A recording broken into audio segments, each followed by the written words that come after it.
दोस्तों नमस्कार।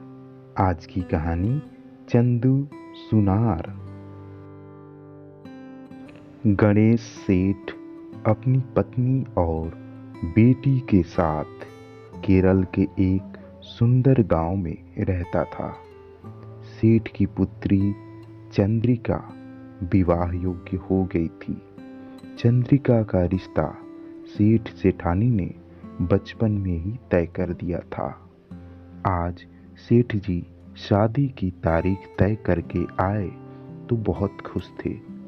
रात को अपनी पत्नी से बोले, मैं चंद्रिका का ब्याह बहुत धूमधाम से करूंगा। उसके लिए एक नौलखा हार भी बनवाऊंगा। सेठानी बोली, हाँ, चंद्रिका नौलखा हार में कितनी सुंदर लगेगी, मगर आप हार बनवाएंगे किससे? अपने चंदू सुनार से बनवाऊंगा।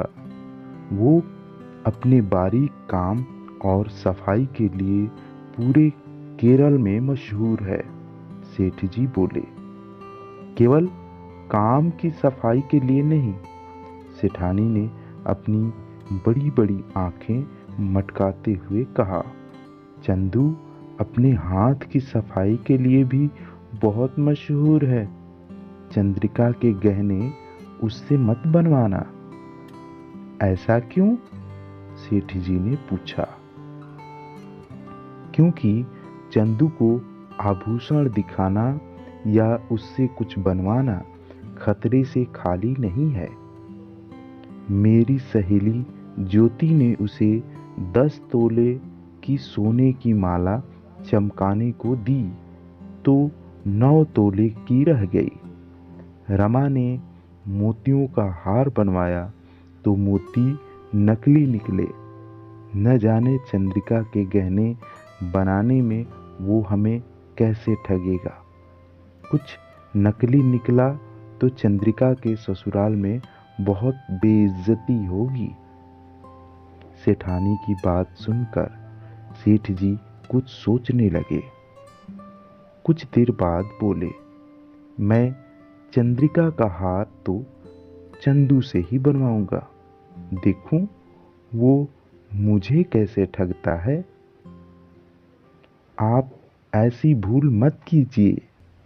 चंदू ने बड़े बड़ों के छक्के छुड़ाए हैं और आप तो सीधे साधे इंसान हैं। चंदू के सामने आपकी एक नहीं चलेगी, आपका ही नुकसान होगा। सेठ जी मुस्कुराते हुए बोले, तुम फिक्र मत करो, मैं बहुत सावधान रहूंगा। अगले दिन सेठ जी ने चंदू को बुलाया और उसे सारा काम समझा दिया। फिर वे बोले, देखो चंदू, लोग कहते हैं कि तुम अपने काम में काफी हेरा फेरी करते हो। चंद्रिका के गहनों में मैं ठगा जाना नहीं चाहता, इसलिए मेरा एक आदमी हमेशा तुम्हारे साथ रहेगा और तुम मेरे कायला के पार बने मकान में काम करोगे। सेठ की बात सुनकर चंदू दुखी हो गया। वह बोला, सेठ जी, मुझे इतना शर्मिंदा ना करिए।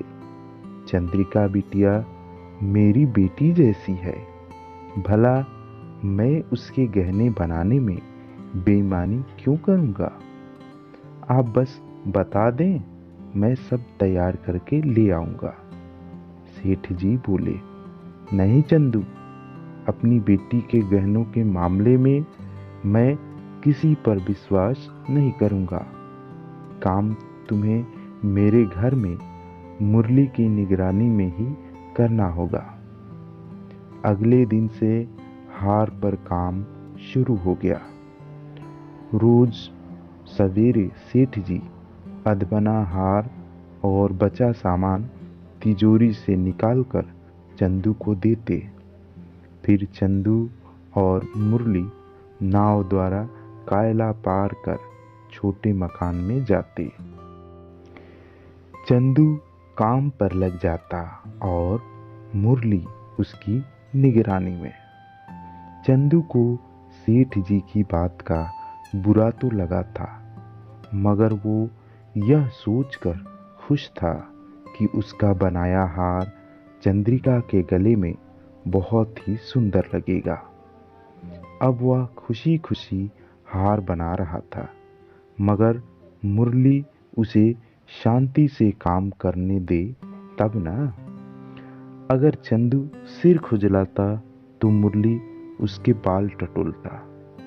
अगर वो अपने रुमाल में छींकता तो मुरली उसका रुमाल देखने को तैयार हो जाता। एक दिन जब खाना खाकर चंदू ने मुंह पोंछा तो हद ही हो गई। मुरली चंदू की मूंछ में छिपे हीरे जवाहरात ढूंढने लगा। चंदू ने एक बार तो तय कर लिया कि वह गहने नहीं बनाएगा, मगर चंद्रिका बिटिया का ख्याल आते ही उसका दिल पसीज गया। उसने मन ही मन सोचा, हार बना लूं, फिर सेठ जी और मुरली को मजा चखाऊंगा। धीरे धीरे अन्य आभूषण तैयार हो गए और तिजोरी में बंद हो गए। बस नौलखा हार को चमकाना बाकी था। सवेरे सवेरे हार लेकर चंदू, मुरली कायला पार कर अपने अपने काम पर लग गए। दोपहर तक हार सूरज जैसा चमकने लगा था।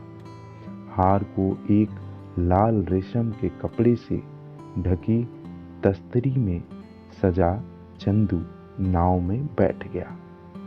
मुरली नाव चलाने लगा।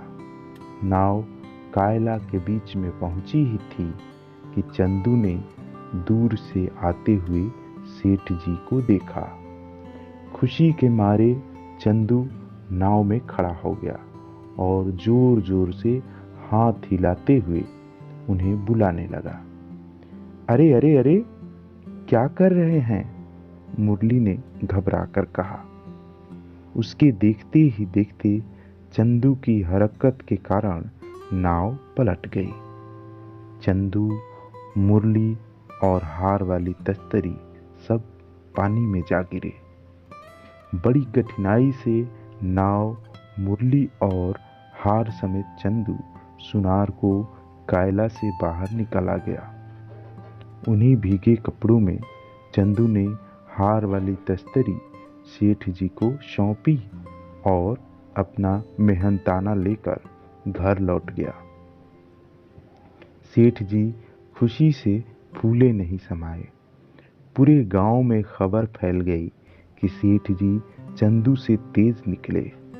शादी के दिन जब सेठानी ने चंद्रिका को हार पहनाने के लिए डिब्बा खोला तो उसका दिल धक से रह गया। वह चमकता हुआ हार काला पड़ गया था। जब सेठ जी को यह पता चला तो उन्हें भी धक्का लगा। आखिरकार चंदू सुनार ने उसको ठग ही लिया। सेठ जी ने तुरंत चंदू को बुला भेजा। चंदू भी हंसता हुआ आ गया। सेठ जी के हाथ में असली हार रखते हुए बोला, यह लीजिए आपका हार। मेरे वादा करने पर भी आपने मुझ पर विश्वास नहीं किया, इसलिए आपको सबक सिखाने के लिए मैंने यह सब किया। मगर सेठ जी अचंभित होकर बोले, आखिर तुमने यह सब कब और कैसे कर लिया? आपको याद है जब नाव उलट गई थी, बस कायला के बीचों बीच मैंने नकली हार छिपा रखा था। जब मैं पानी में गिरा तब मैंने हार बदल दिया, फिर रात को आकर असली हार पानी से निकाल लिया। चंदू की चालाकी सुन सेठ जी के चेहरे पर भी मुस्कान आ गई। तो दोस्तों, ये थी आज की कहानी। मिलते हैं जल्द ही एक और कहानी लेकर। तब तक के लिए नमस्कार। जय हिंद। वंदे मातरम।